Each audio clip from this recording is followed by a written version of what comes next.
mga ka-DIY, ito na pinakihintay ng lahat mga ka-DIY, ang matapos ang ating small solar setup na off-grid 12 volts output. Yan mga ka-DIY, natapos ko na. So yung picture natin nun, tapos na po. Ito na mga ka-DIY. Ito ang hinihintay ng mga buyer or customer ko sa TikTok shop. So ito na mga ka-DIY, tignan nyo na, tapos na. Taran! Yun! Ka-DIY oh. Tapos na. So i-back cam ko para maganda. So yan oh, tapos na mga ka-DIY. So mga ka-DIY, yan. Kalat na mga gamit ko.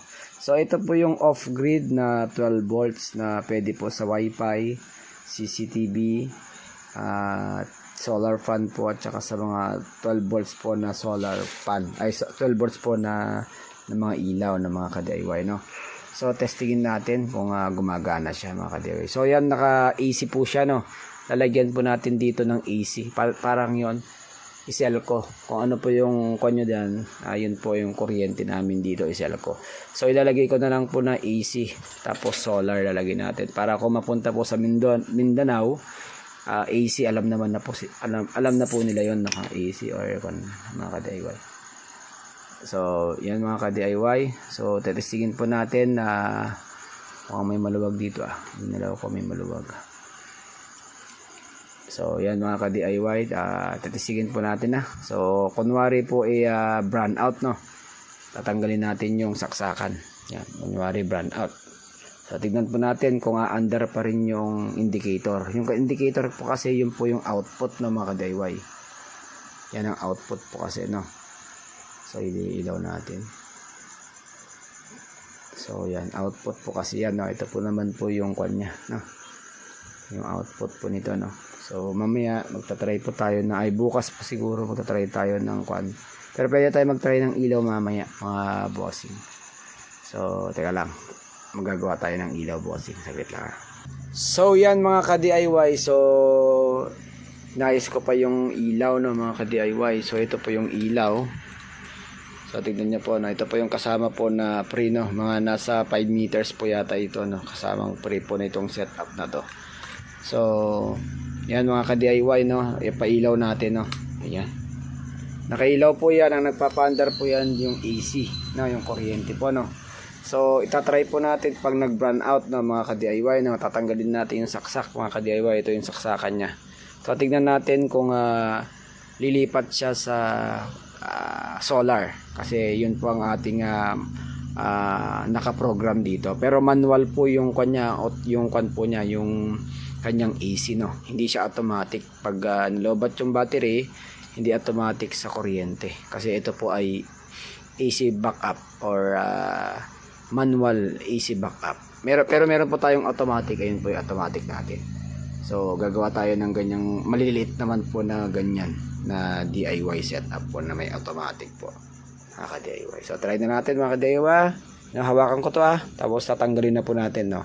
1, 2, 3, tignan po natin kung ano mangyayari. Yun, lumipat po mga ka-DIY, no. Lumipat po sa solar po siya, no. So ako nagpapagana na dyan mga ka-DIY ay yung mismong baterya. Tinanggal ko na po yung saksak ko mga ka-DIY, wala na. Ayan, yan mga ka-DIY, yan po ang kagandahan po ng ating setup, no. Yan po yung indicator ng battery, 12.5 po siya, pero 12.1 lang po dito, kaya hindi siya nagmamatch, pero okay na rin po yan mga ka-DIY. So yan mga ka-DIY, napakaganda, no. So isaksak natin ulit na mga ka-DIY. Tingnan natin yung pangalawang settings nya, no. Saksak natin mga ka-DIY, yan yung pangalawang, yan po yung unang settings nya po, no. Yan po yung unang program nitong setup na to. Pangalawa po, saksak natin mga ka-DIY. Yun, lumipat na po 14, no. Lumipat na po sa AC. So yung pangalawang settings po nito mga ka-DIY, kung gusto po nating i-solar, patayin lang po natin yung AC, no. Yan, lilipat na po siya sa mismong solar. So yan, ganyan po ang settings po ng itong solar power saver with manual AC backup supply. Yan po yung manual AC backup supply. Meron naman tayong automatic mga ka-DIY. So 5 ampere yan mga ka-DIY, and 10 ampere po yung kanyang controller na SCC. So mga fuse po niya, yan protection. Ito po yung panel, battery, sa AC po niya, yung output siya sa 12 volts sa AC, tapos output po niya sa solar, sa ilaw. So may protection po lahat. And then yan, meron pa po ito para sa AC. So yan lang mga ka-DIY. Ayan, God bless. So yan, tapos na po. So una-unahan po mga ka-DIY sa mga gustong kumuha nito. Available po ito, wala pa pong nakakuha. So yan, ang presyo niya po 2,250, may kasama na pong ilaw. Pera po shipping mga ka-DIY. Pag taga San Mateo lang, kunin mo na lang dito sa bahay. Pero pag malayo po, yun, kailangan po lang shipping. Thank you for watching mga ka-DIY. Bye bye. Yan, overtime pero sulit. Bye bye.